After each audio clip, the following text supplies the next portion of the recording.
Attendance today, but let's go ahead and get started. I don't know who may be logged in at their computers. I'm hoping someone.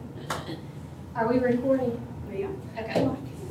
So I just want to welcome you 4 to the 4th Summer Professional Development Session. Today will be about the review of the planning cycle, and Joni Pavlik and Linda Scaletti will be your presenters.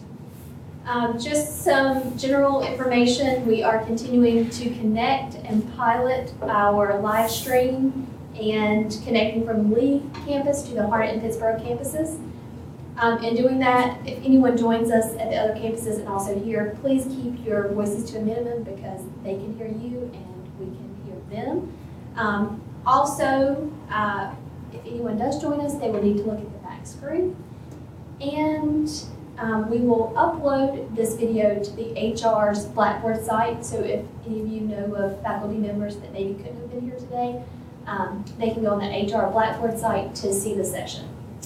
And with that, I will hand it over to Joni and Linda. Good afternoon. I hope everybody's doing okay. Just to introduce myself a little bit further, I'm Dean of Business, Media Technologies, and Public Services at the college. I've been an administrator in my dean position for 9.5 years. And everyone always said to me, friends who know me, that with that big description, I was dean of the universe. But I'd like y'all to meet the true dean of the universe, Linda Scaletti. If it wasn't for her and her office, we all wouldn't have jobs because she handles her department so well in SACS. That we remain accredited, we stay accredited, and because of her and her staff, we all have our positions, and the students all have an awesome college to go to. So here's Linda Scaletti. I was trying to think of institutional effectiveness with the IV, but I can't think of an I word off the top right now, but the E is for Earth. Dean of the immediate Earth. The immediate Earth. The immediate Earth. I love it. All right. Well, welcome. And thank you so much for joining us. Thanks for those kind words. As Joni mentioned, I'm head of the Institutional Effectiveness Department, where we partner with SACS because we all care so much about offering quality education to our students. And so SACS is really our partner in that. We're currently involved in the 5th year interim report, and that is quite an in-depth process. But the reflection, the self-reflection that our institution is going through really helps us all to be better and do a better job of what we do. So our topic today is a review of the planning cycle. And Joni and I thought we would take a look at the folks who were coming and where they were in their planning cycle. And from those folks in the room, we've got we've got Charlie, who this is totally new to, and then we've got Lisa and Janice who've been through this before. So we're going to go through it fairly quickly, but we will do a bit of a review of all of it. And if you need any additional information, we have that available, and you can always contact us. So yeah, because we want to know what your goals are also. Why are you here? And if you have any goals that you want us to address, something you're seeking that we might not address. So, is there anything in particular that you're looking to get out of this session? Well, for distance ed, we're finishing up the end of cycle right now, and the last part for me is the reflection part for taking it over into the new one. So that's the very end part. That's my biggest interest right now. That's great. And that's probably something that all these folks have in common is the end of cycle report that they need to know more about. Mm-hmm. So whether or not you're new to the process, so that's a really good point. And I think we'll get there, so please let us know by the end of the day if we have it. Yes. So outcomes and assessments for the instructional division boils down to what do our students need to learn, and are they learning it? And how can we use the information that we collect to determine whether they're learning it to improve future learning? It's really just that simple. We figure out what the outcomes are supposed to be. What should our students who graduate from our programs be able to do or be able to know? And then we figure out a way to measure that, and we set targets, and then we go ahead and measure it, we track the trends over a period of years, and we examine that data. The most important part of the process is closing the loop. We examine that data to see what it tells us that we can use to improve learning in the future. So why is this important? And I really feel from my heart that this is not about SACS compliance. This is not about reports that need to be handed in. This is about achieving our mission. This is about the fact that we want to empower people, our students. We want to empower them through education and training. It's about these people that we all care so much about.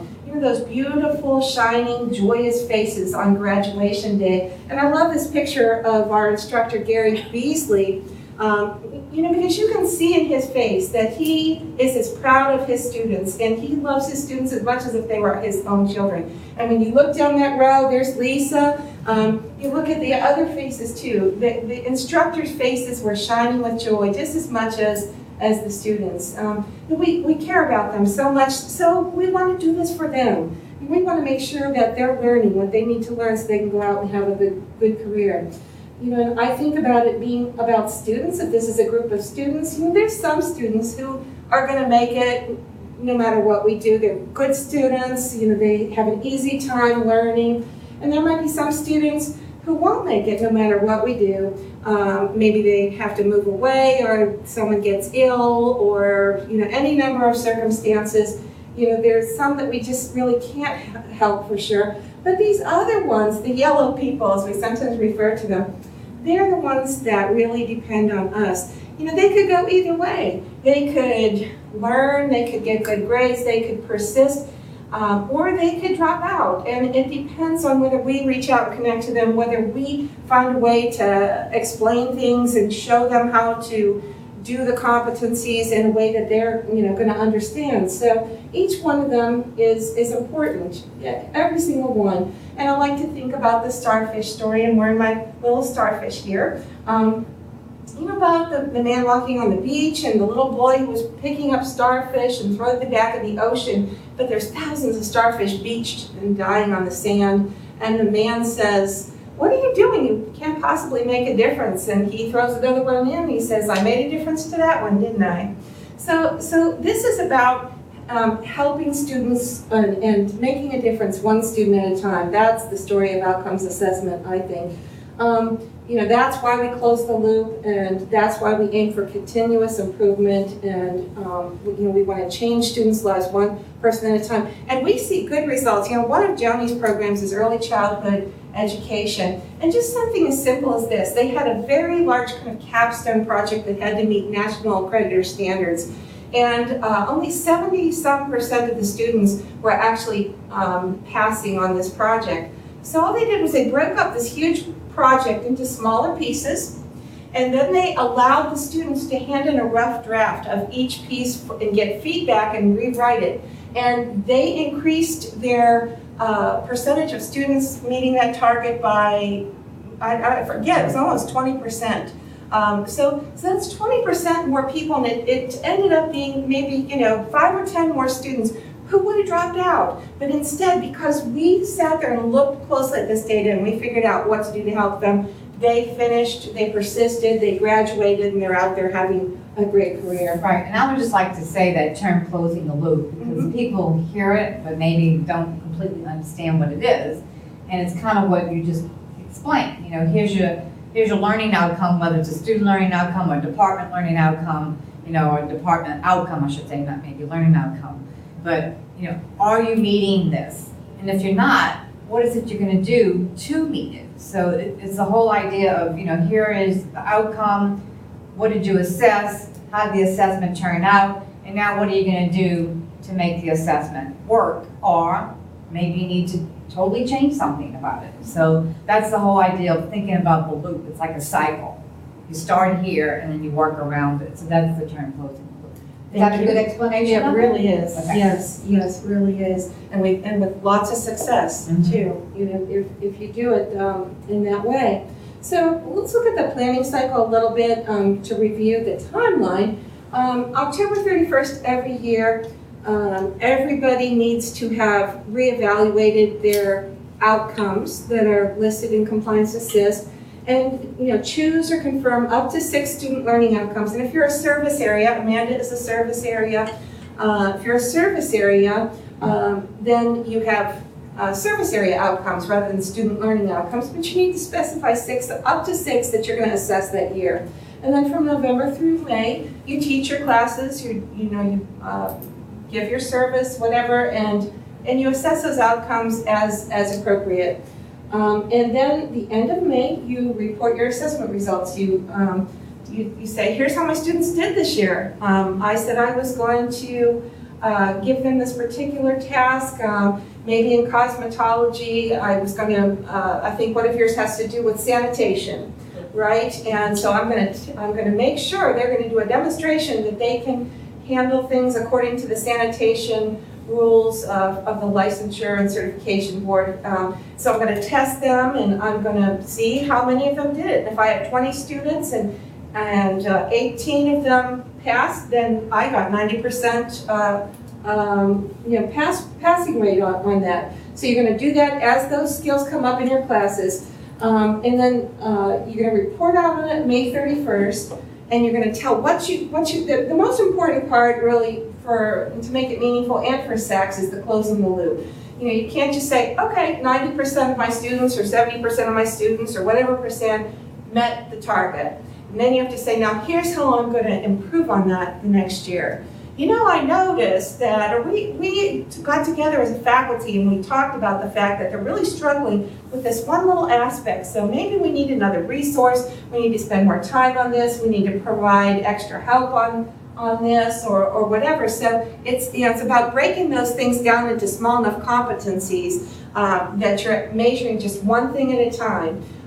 We don't like to see a student learning outcome that the student will pass the test on chapters 3, 4, and 5, with a score of 80% or better. Well, there's so many different knowledge items and skills and competencies in chapters 3, 4, and 5 that it doesn't tell you enough information. You've got to break it down to one single competency. Maybe the student will be able to use tungsten arc welding procedures to join this type of metal to that type of metal, meeting industry standards. Or a student will be able to do long division without a calculator or in developmental math or whatever.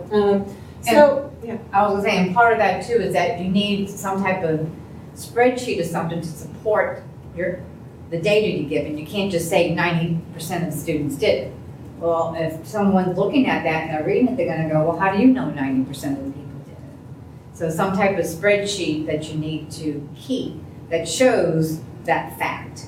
So you just can't say it, you have to document it. You do, and that's the hardest part that we struggle, especially in the curriculum part, is that people just don't keep that information. And you need to figure out a way to create a spreadsheet and keep that information on there. I mean, people have grade books, but you have to put it in some type of format so we can put it into compliance. It says, well, we'll go in just a little bit.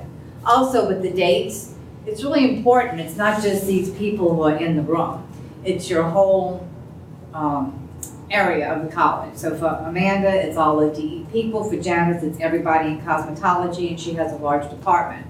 So when you're thinking about meeting the October 31st deadline, plan and think, well, when is a good time that I can get with everybody, have a department meeting, and talk about our outcomes, talk about our assessments, talk about everything, talk about the information that IE puts into the end of the cycle review part. Criteria for quality and viability. Right, so you can look at those and think about it, because all those pieces have to, again, for the college, close the loop. Because when you look at the number of FTEs you have, and the number of students who graduated, or your retention or whatever, those are all important pieces in your department to think about, well, how can we improve that? Perhaps Janice needs another full-time instructor. Well, all that information we see helps support decisions the college has to make. But all those decisions that you make, you really need your whole team. So right now, I know with curriculum, August is like the worst month for us, getting the semester started, getting students in. So in September, hopefully things are slowing down a little bit, so that's a good time to meet with your department. Talk about your compliance assist document.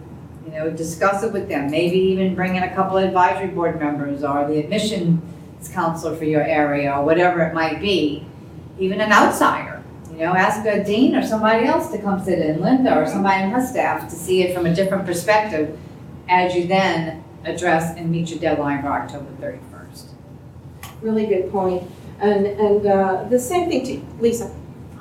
It's like, can instructors have access to Compliance Assist? I mean, all, like, under, in my You just need to ask Linda, but you might not want them to have edit, Right, not edit, but at but they least can to have read. Right. We can give them read only Yeah. if you like, and I would love for them to have that, but it is up to the department chair or the director of the program whether they do. All they need to do is contact Michelle Bodley or me, and we can very easily, they all have accounts in there, but we can very easily modify their permissions, send them their password information, and then they'll be able to log on. We would love for more faculty to be taking a look at that information. Because, it's too much to print out. Oh, yeah, we don't want you to. Don't want to We tried to print it be out. green today, so we don't want you to. So, okay. And even like I have Jill in there, I don't know if Jill has edit rights, I can't remember. But like I might have Jill go through there and say, please go see if all departments have put in their department chair minutes. So I have her in there just to help me monitor what's going on. Right. We have our work study in there seeing who handed in their reports and who didn't, and yeah, so we're happy to help you with that. And again, we talked about how throughout the year you use your assessment results to plan improvements. When you've done this for 3 years, you're at the end of the planning cycle for that 3-year period, and you complete just a little bit more of a report that we'll talk about later that you're interested in learning about, where you do a more in-depth reflection and you reassess your program outcomes, and you really plan for the future of your department, which is important.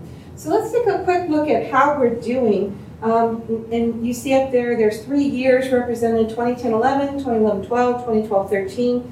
Year 2010-11, we had fewer programs were actually assessing because not everybody had started this new process yet. But the ones that were in there, a lot of them had specified many, many, many outcomes.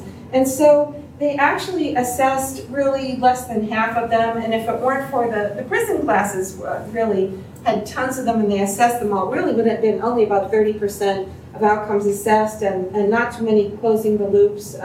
But we got the Compliance Assist, which people were pretty much like that format. It's pretty easy to use. And Dr. Chapman, I think she did a really smart thing. She said everybody's going to have a maximum of 6 student learning outcomes. So no longer are you trying to assess 12 or 18 or whatever. No program will assess at any given time more than 6. And that's really helped us to kind of get a hold of things. And so last year, or the 2011-12, we had 99% of outcomes assessed, and 81% of those we had closing the loop. We had use of results. And this year that we're just finishing, we kind of pared it down even a little bit more. And so we had about 200 outcomes specified, 99% again outcomes assessed. We're so grateful to everybody for getting that done, and 100% closing the loop. Yay! Hooray to you! To each one of you.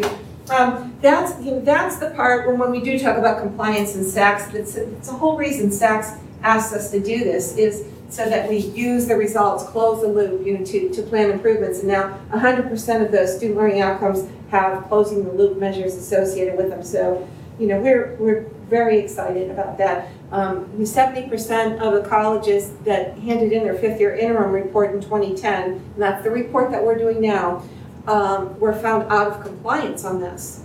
And so we don't want to be in that group. The next year was 60%, but still more than half. And for the whole 5th year report, only 18% of colleges get through without a referral, get a clean report. So we are putting our hearts and souls into. We're going to be in that number. Yes, we are the 18%. When the Saints go marching in. Yes. Okay, so now we're gonna jump to the Compliance Assist templates, and some of you have seen these. Charlie, this will be new to you. We're going to actually have a live demo of this in Compliance Assist, and Joni's going to kind of talk us through. And jump right over here. Okay, so when you log in, this is the VetNet Tech templates right here. They've given permission for us to use theirs as in demonstrations. So the first thing you see is these tabs across the top, program profile, and then the 2011-12 planner report, the 2012 and 13 planner report. Then we'll have another tab for next year. When you get to your end of cycle, here's where you fill that out. Then the deans or the provost actually review all the information you put in there, and they give you feedback right here. And then we have some useful documents for you that we will share with you in the document directory. So, Joni, you want to take it from here? Okay. You want to start with the plan and report? Yes. Go here? Okay. Well, I'm going to go to 2011-12 because they just started a new, okay. This good? Right? Okay. Okay. So as you can see, the blue writing, the program outcomes, that's where we would start. So each department, is this what the mission statement is? Yes, at the bottom, we have the program mission. So everybody needs to have a mission statement. We had, I think, 3 or 4 new programs join on in the fall as far as curriculum, program of studies. And so we just got finished writing our mission statement and adding them to this document. So there's your program mission statement. And then as you can see next to it to the right, you have to say, you have to put an X to say, how does that mission statement relate back up to the mission statement that's above for the college? When you look up above, you see the mission statement for the college and the institutional goals. And then we want you to say a brief, so this one here was students and partnerships. And then we want you to say a brief statement as to how it relates to those goals. And then to the left here are all the program outcomes. Now this is, you said this is Vet Med, right? Vet Med. Now they have 12, that's a lot of program outcomes. Oh, they have 16 of them. So that's a whole lot of program outcomes. But what you want to decide is in your department or in your program of study or whatever the case may be, what are the main program outcomes? What do you want the students to leave with? Or what does Amanda want her department to do for the college? What kind of service are we providing? Then you pick 2 or 3 for that 3-year planning cycle to focus on. So Kim Browning has picked these yellow highlighted ones to focus on for this 3-year planning cycle. And then she works on assessing some student learning outcomes in there. In the next 3-year cycle, she might pick 3 different ones. Could you make that bigger? Okay. That we might be able to read it a little better. There we go. A little more. Hey, can you have one more time? There you go. Oh, yeah. Yeah, that's All good. right. Charles likes it big. I like it big too, Charles. Thank you for Yes, asking Good that. idea. Good idea. And so then again, to the right of the program outcomes, you see the same type of grid where you have related back to the college's mission. Right, so these are the 6 institutional goals here, and so the way we all support the college's mission is through one or more of those institutional goals. So that's why those X's are there, and we're just finishing that for the new welding program that we have proposed. The next section we're probably going to take out. This staffing overview has been difficult for chairs to complete, and we're going to get this information in a different way through the data. So I know this was easy for Kim Browning because she had all full-time instructors, but there's so many unique situations with instructors and instructors shared by departments. We're probably going to take that one out for next year. So we'll move on to student learning outcome number 1. So with you saying next year, so anybody who might be listening somewhere else, whatever, this year you still want people to try to do it as they finishing up and They're done wrapping for it? this. They're done for this year. Everybody's done theirs, Mhm. okay? Right. By next year, I mean 2013-14. It will be gone? Yeah. Okay, yeah. So now here is your student learning outcome. And again, as Dr. Chapman said, no more than 6. So they probably have 6 knowing Vet Med, but this is their student learning outcome. So if you scroll down, so you see stated intended student learning outcome. So there it is, it's stated. There's a program goal, a schedule of assessment this year, yes. There's a program goal it relates to. There's a course number it relates to. And then when they teach that course. And then what's the means of assessing it? So they're going to do a midterm and a final, and then what's their criteria? And so then all those other boxes of the years that they're working on, so they're up for their 3rd year cycle, right? Right. We'll show you their end of cycle report. 'cause Okay. They did it last year. So they're up to end And again, like I said, you just can't say, oh, 64% did it. You know, you have to have some documentation that shows that 64% got there and 81% got there. It's easy to upload. I'm not sure if they did. You can also keep it in your filing cabinet if that's okay with your dean. But it's also easy to upload. She looks like she doesn't have those in here. But this is the most important part right here. So this is how you're going to close the loop. How are you using this information?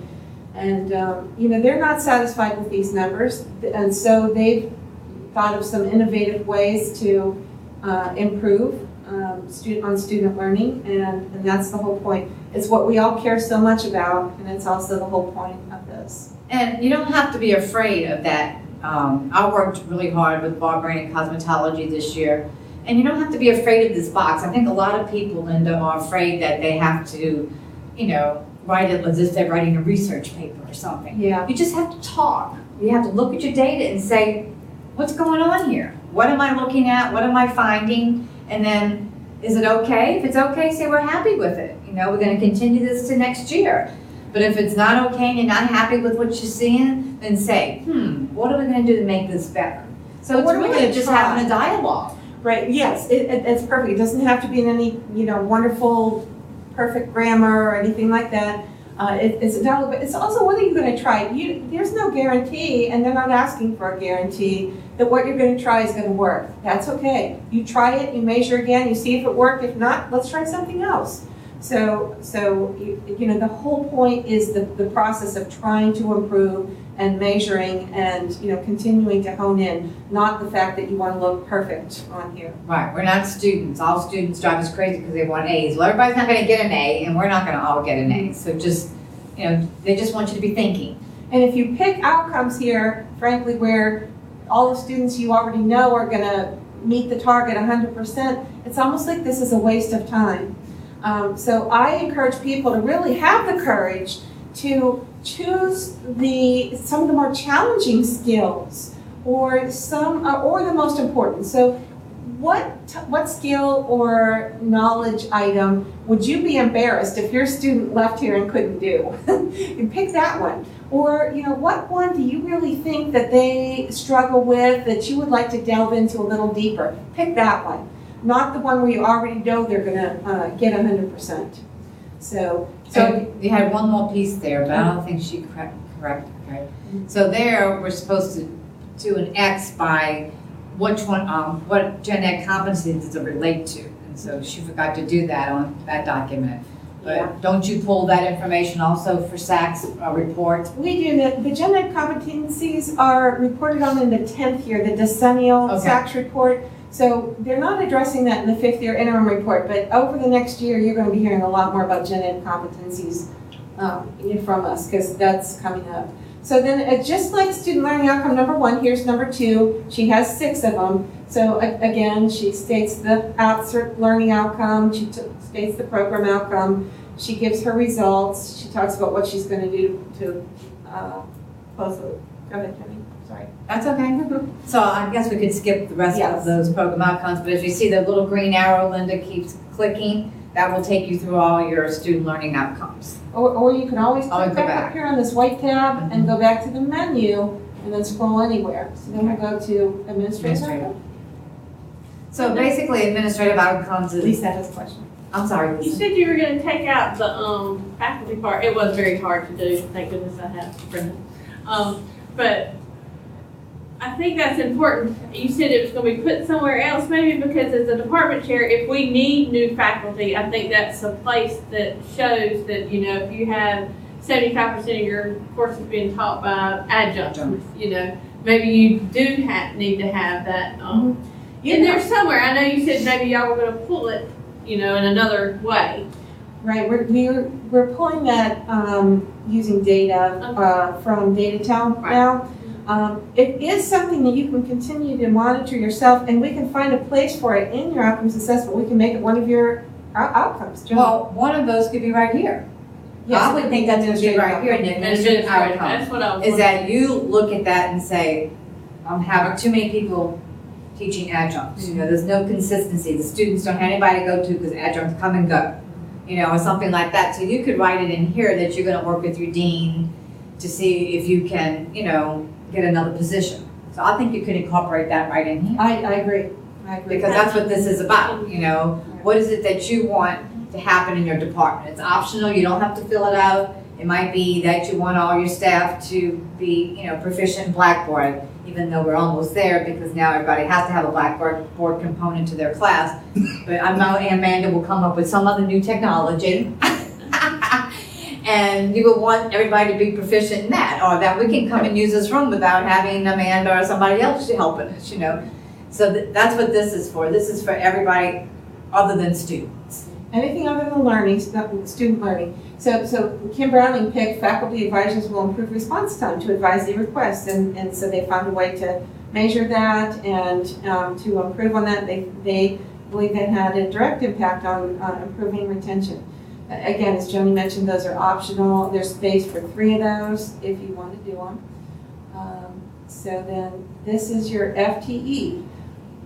And this is for Vet Med Tech, and we give you 4 years worth of data. Can we talk about that, Joni? And that data comes from IE. The faculty is not responsible for getting that data. And actually, I printed and I left it in the printer in my office, the FTEs for basic skills and all those because I didn't know them. But I left it over in my office. I printed it before I walked over here. But basically, this is what supports the college. This is how we get paid by the state government based on FTEs for the college. So, we do look at this as a dean. I'll look at a program and might say, we're not earning any FTEs. I might look at the number of students who enroll in it, another facts and stats, and say, perhaps this program just isn't viable anymore. No one's interested in it. We don't need it here at the college or whatever. But the biggest part is that's how we receive our funding by FTEs. And it's the same thing for basic skills and Con Ed. They receive their funding through FTEs. It's just a different formula than it is for curriculum. It's nice, the way that MedTech is going up. So she started with 107, went to 127, 137, 160. So her FTEs are increasing. That's always a nice position to be in. It is, and what's interesting with Vet Med, they do have a certain number of students they do take, even though we have a humongous waiting list, and they're not distance. I could see early childhood and some of the other curriculum going up, and up, because they can keep adding distance sections, but they can't, Vet Med, so that's excellent. They're doing better in the retention. That's partly what's helping them. Right. Okay. And here is their enrollment data. This is unduplicated head count. And again, that comes from IE department, right? You'll put that in there. In there for you. Oops. This is a new one that Dr. Chapman wanted added last year. They want you to look at how many people applied for your program. Out of those applicants, how many actually enrolled. And for Vet Med Tech, this isn't really applicable because, they've got a selective admissions process. The GE means these are people who came and started their gen eds in hopes of getting into Vet Med Tech. So but it will give you what we call a yield rate, the percentage of students who applied who actually enrolled in your program. This is credentials awarded each year for 4 years. Again, we put this in there for you. How many degrees, certificates, and diplomas awarded. And you might find this interesting. People use this information throughout the year. You might be applying for a grant, or they might need information for some other purpose, and it's already here for you, and it's always there for you in the same spot. This is fall-to-fall persistence and your retention activities and strategies. So it tells how many people enrolled in your program the last fall, how many re-enrolled this fall, how many didn't re-enroll because they already earned a credential, how many re-enrolled and earned a credential, and that gives us the total number that persisted. We calculate the percent persisted. Your target is always a minimum of 50%, and then whether you met that and what was your gain. We broke it out this year by when the people return to our college, they may return to a different program, not your program, but you still get some credit for that. So you can see 64 returned to Vet Med, and 3 more of them returned and just decided they wanted to do something else. They decided maybe welding was for them or cosmetology was for them. they didn't want to do vet med anymore, but they still came back to the college. So then you can look and see how you're doing with your retention from year to year. Joni? Passing rates and licensure and certification exams. Not all of your programs have this. No, Janice would have that. Janice, we have that. But vet med's always, they've always got 100% of their students passing. That's something they're proud of. I bet.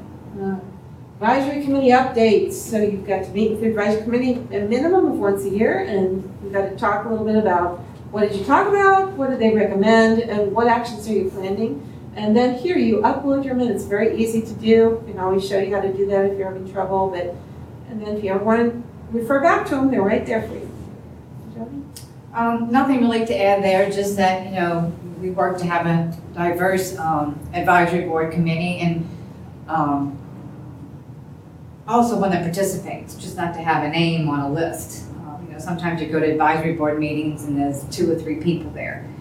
And again, it can't be made up of faculty. The whole idea is that you want people who are employing our students. You want people on your committee who can give good recommendations and feedback about a student they hired. And that's how we improve, by the people who employ them and know what our students come with and what they need to refresh on. Okay, we're almost done. So then you need to document that you have discussions with your department faculty about some of these items, some or all, and you need to document those with minutes as well. And I think the policy says that the department chair should have a department meeting at least once per semester, so once in the fall and once in the spring. Not necessarily the summer, because we have 9-month faculty, but you should have 2 a year. So the next section has to do with writing works. If you have an associate's degree program, your students and you have participated in this. And this is just where we store and document the information for that. That's our QEP, our Quality Enhancement Plan with SACS. We're preparing the impact report on that here with our 5th year interim report. And we have seen some nice improvement in student writing thanks to that. And that's going to change and look different in the future, next year, but we're just not quite sure what yet. We're working on that. We're working on getting the 5th year review out before we address that. Here's your brag sheet. This is your accomplishments and innovations. Anything to mention about that, Joe? No, just like you said, this is their chance to tell everybody what great things they do. Above and beyond. Above and beyond. And then here you get to say, Oh, there's faculty needed too, Lisa. yeah. So Yeah. equipment and faculty. So this is where you identify any equipment, space, or faculty needs that you have, and you can tie them back to the data in the previous sections. Right. Because you're much more likely to have a positive response to your request for funding for something if you can show that data supports that request. You can show my assessment data shows that my students can't learn this because we have outdated equipment. Or my assessment data shows that, so make your case using data. Even with Kim, she says the National Bureau of Labor says 36% increase. So go out there and get some information. They want to expand their program. Okay, so we're going to talk a little bit about end of cycle and why we need long-range planning. End of cycle. Well, if we didn't have long-range planning, our nursing program would still be using this thing. Looks like a torture device of some sort. It does. Our telecommunications department would still be working on this equipment, and But we do miss the payphone, Linda. we do. We do. And our automotive tech students would still be using this type of analog machinery, and our drafting students would still be working with pencils and erasers rather than computers, and office systems would be using typewriters or computers that look like this. So you can see that all of our programs have progressed a long ways in the last 50 years since our college has been here. And the way that happens is because of the expertise and the visionary leadership of you, the program leaders, okay? You're the ones with the expertise, really, not the administration and not anybody else. You're the ones that know the market trends for your field. You know what's needed. You know the area that your field is headed into. You know what your students need. You're the ones that interact with industry advisory committee members and other industry representatives. So every third year, we do this long-range planning. It's more of a big picture reflection. And again, you're the only one that can do it. You know, if somebody asked me, what's the future of the nursing program? Hey, my degree's in engineering. I have no idea.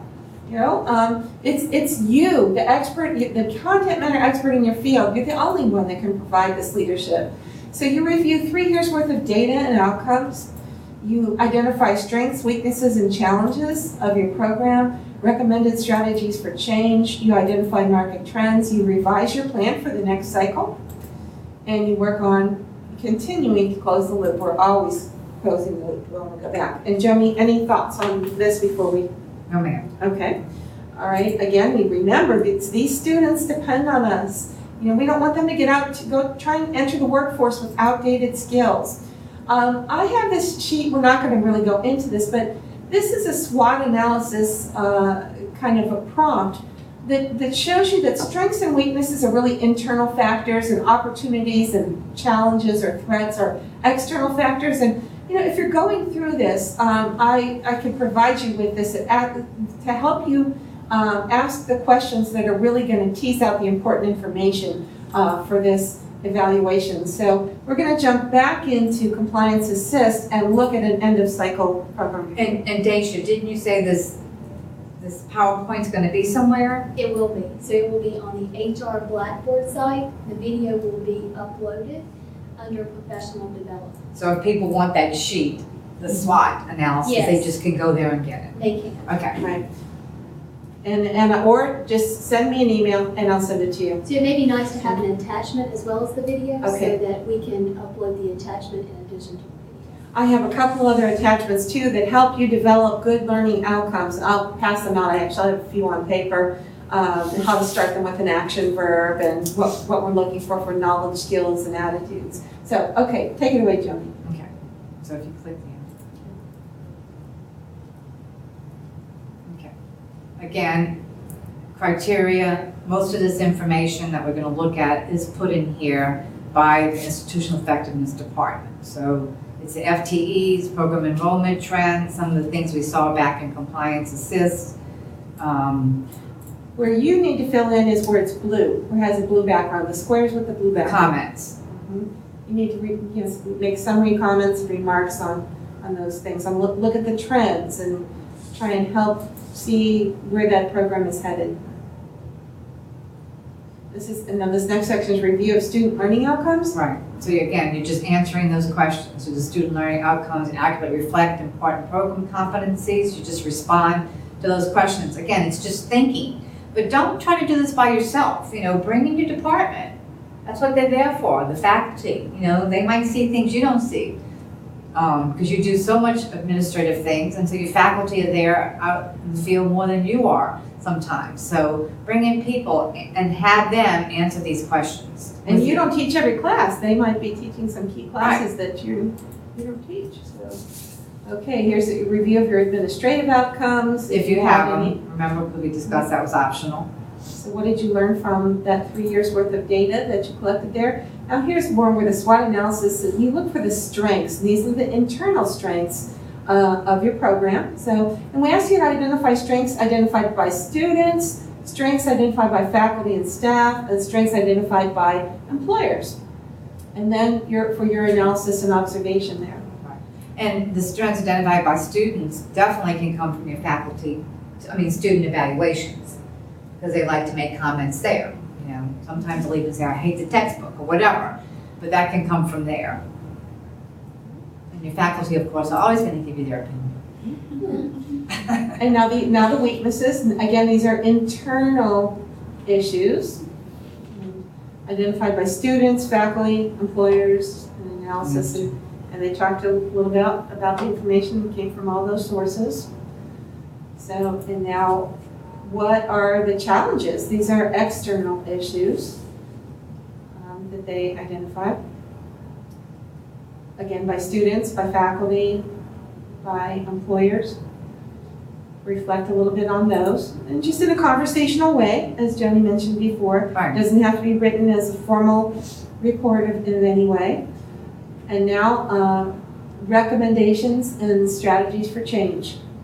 So we're asking you for the evidence that change is needed. What strategy for improvement are you suggesting? It should be measurable and focused on results. Who's responsible? What's your timeline? How much money do you need? And have we started this? What's our current progress? Anything like that? No, that's Any good. questions? Just that the chart goes a different way, answering questions just in another form. And here are the market trends. Again, you being the content matter expert are in the position to identify these. And you can see that U.S. Labor, Bureau of Labor Statistics, they have lots of information in there about job opportunities. There's lots of sources for that, and that's it. That's the end of the end of cycle review. It's that simple, but yet it's so important. And at this time too, this is where, since it's the end of 3 years, this is the time that you're gonna go back and look at your program outcomes. Not that you shouldn't look at them every year, but now that 3 years have passed, you've worked from the program outcomes, you've worked from your student learning outcomes. So at this time, you might wanna really review them and say, hey, especially maybe for something like Charlie here, that, welding's changed, there's this new technology or this new machinery or something like that. So maybe things are gonna change because new things have happened, especially in Amanda's area, because technology changes every day. So her department program outcomes might be totally different than they were 3 years ago. So this is your opportunity to change those, work on those, again, with everybody, don't put this ownership on yourself. And then also student learning outcomes. This is your time to either keep working on the ones that you've been working on because you feel like they're most important. For Janice, her students can't get a job and can't get state board license if they don't understand sanitation. I mean, that's just a given in cosmetology. So she almost always has to keep that one.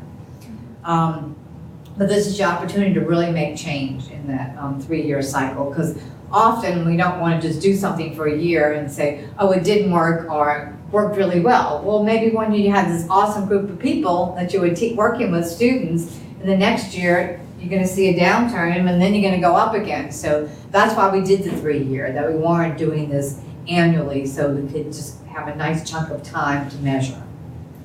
Anybody have any questions? Like, I had a department meeting the other day. Since this happened in 2013, do I upload those minutes into that or wait till next year? Do it right away, that way? That's not up there yet. Oh, for the 13-14. Oh, I see, yeah. Well, those templates are Or going to they be. weren't. Good Last point. time I looked. Yeah, really, really good point. Yes, so creating those I have templates. 2 things to say. Yeah. And I just read your minutes today, but I think if you will, like wrapping things up, Mhm. and you just recently had a department meeting, then it should go in this year's, because it's kind of like closing the loop. 2012-13. If you were talking to them about all these student learning outcomes or whatever, and you were closing the loop, then I think they could go there, because you're finishing up. But if you were talking about what's coming next year, then I think they wait till you upload a new one. We learned from our mistake last year that we don't want to duplicate those templates too soon.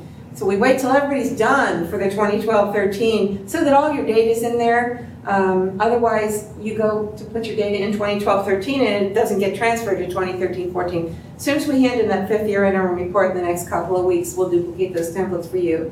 But it is nice with the Compliance Assist because once those are in there, you can assess any outcomes and put your data in there any day of any month, any time of the day, from home in the middle of the night, anywhere you have the internet, you can access that Compliance Assist. I have, I think most of you We need have an app gotten for that, Amanda. An app to Compliance Assist. Yeah. Well, actually, if you go to the intranet, the faculty and staff intranet, there's a button there. Yeah. That'll link you right to it. I also have these little laminated cards. Most of you have them. Charlie, if you want one, you can have one. And this steps you through, step by step on how to use Compliance Assist. So that's, another good. And Lisa, if you want to put your faculty in, you might take some cards for them. Yeah. Yeah. we talked about writing student learning outcomes and this, we're not going to go into this today, but I do have a handout for you for, let's see, we have knowledge outcomes and skill and ability outcomes, and these are just some different action verbs. Joni suggested that this morning on 2 And it sides. reminds me, we didn't look at the reviewers feedback tab. You're right. Okay, we thought we were done. We apologize for that. Okay. We got 4 more minutes, yes. Linda. Okay, and for this one, Joni, can I go to, You can go to one of mine. Okay, Doesn't matter, early childhood, whatever one comes up first. okay. So we'll go to this tab, review feedback, and this is where your dean or your provost gives you feedback on your plan and your report, and they use a rubric that is established right here.